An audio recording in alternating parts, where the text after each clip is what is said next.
As a poker player, I'm not accustomed to having things Just for hampered. this only, it is a lot. Most of my accomplishments are the result of successful battles across the poker table. So normally I wouldn't be that thrilled about getting an award as a result of the vote. However, after seeing the great year Eric Seidel had, since he got inducted into the Hall of Fame, I'm kind of looking forward to some of that Hall of Fame run. I'm especially pleased to be inducted alongside Lyndon Johnson. As a result, I won't have to keep informing some of the younger players about our impact on poker. She's been an incredible ambassador for poker for the last 35 years. The criteria for the Hall of Fame has remained the same since its inception in 1979. With the exception of the new chip Greenstein rule that requires candidates to be 40 years old, which of course helped me to get inducted because it eliminated from contention some of the top players who are still in their 30s. Now that I've been a member of the Hall of Fame for an entire minute, it won't come as a surprise for people who know me that I have some changes to recommend. Each year, there's a debate about which candidates have played consistently well for high stakes, which is supposed to be a requirement for induction.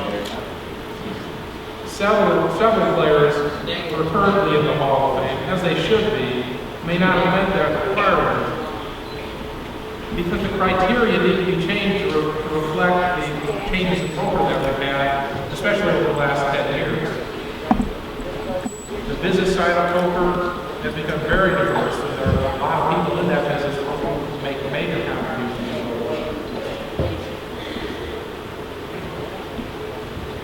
Also, there is no mention of tournaments in the criteria, even though that's how the public judges poker players mostly done nowadays.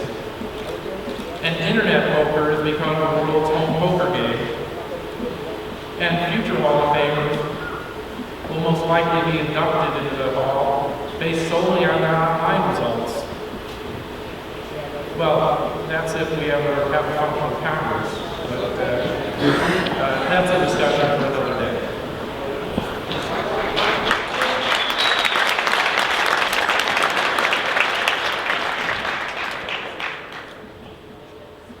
I've read some reasons why people thought I should be inducted into the Hall of Fame.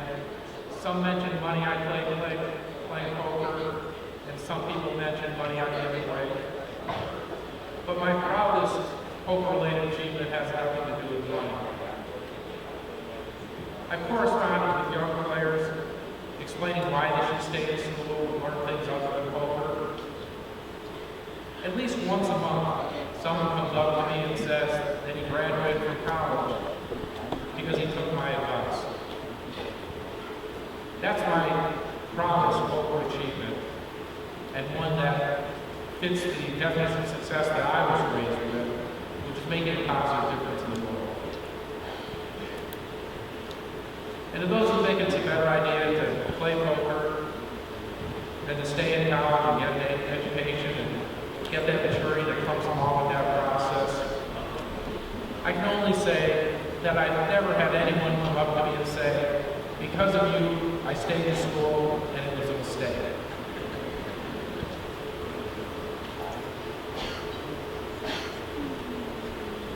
It has become somewhat traditional for new inductees to the Poker Hall of Fame to mention players whom they feel should be considered in the future. There are several players who I think have been overlooked. Some cash game players who don't travel tournament circuits don't seem to get consideration. Two who are currently among the best mixed game players in the world are David Oppenheim and John Hennigan.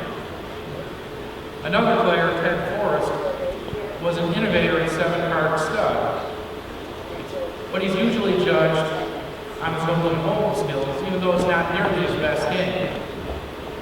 At least that's what I told him, and then he went and won the World Series of Poker tournament, the NBC Heads Up, and a World Poker Tour title, all in holding. Another neglected group is foreign players. Thor Hansen and Christian Bjorn have been top tournament players for many years, and they're still great players even though they're over 60. Also, two players who don't get enough respect, I think it's because they won more in America. Though they've been among the best all-around players for the last 30 years in tournaments and games, are Chao Jang and Freddie G. And there is one guy who's one of the most important pioneers in the history of poker, but his name has never been on that top 10 list that gets voted on. When he moved to Las Vegas, poker was a shady game here. He, along with Doyle Brunson, opened and managed what was probably the first honest high-stakes poker room in Las Vegas at the Silver Bird Casino. He was the first tournament director of the World Series of Poker. He introduced satellites, which significantly increased the tournament prize pools.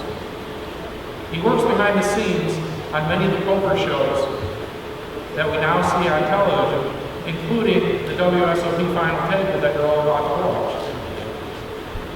That man, who's out here so is Eric Drake.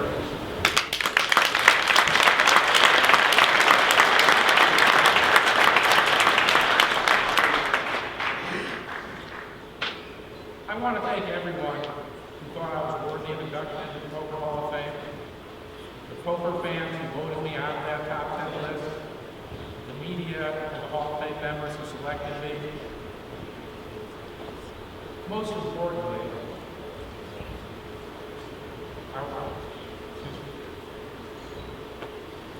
I want to publicly show appreciation.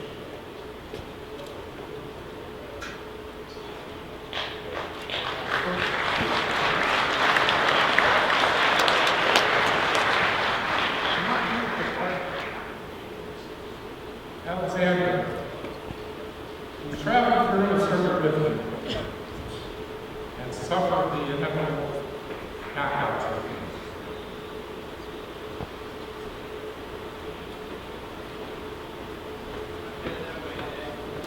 I also want to thank my poker friends that I've played with along my journey here. First in Chicago, where I played 5-card stud. Then in college in Champaign, Illinois, where I learned high-low split games. In Decatur and Monticello, Illinois, where I learned that newly invented gambling game, No Limit Hold'em. Then to California, at the Cameo Club in Palo Alto, where I learned to play No Limit low ball. Over to San Jose, to Garden City, and Bay 1-1, where I learned Limit low ball and Limit hold'em. Down south to Southern California, to Larry Flint's house, and the Hustler Casino, where I got my 7-card stud education. Over to the Commerce Casino, where I learned mixed games, and on to Poker Stars, where I can take my knowledge and compete against players from all around the world.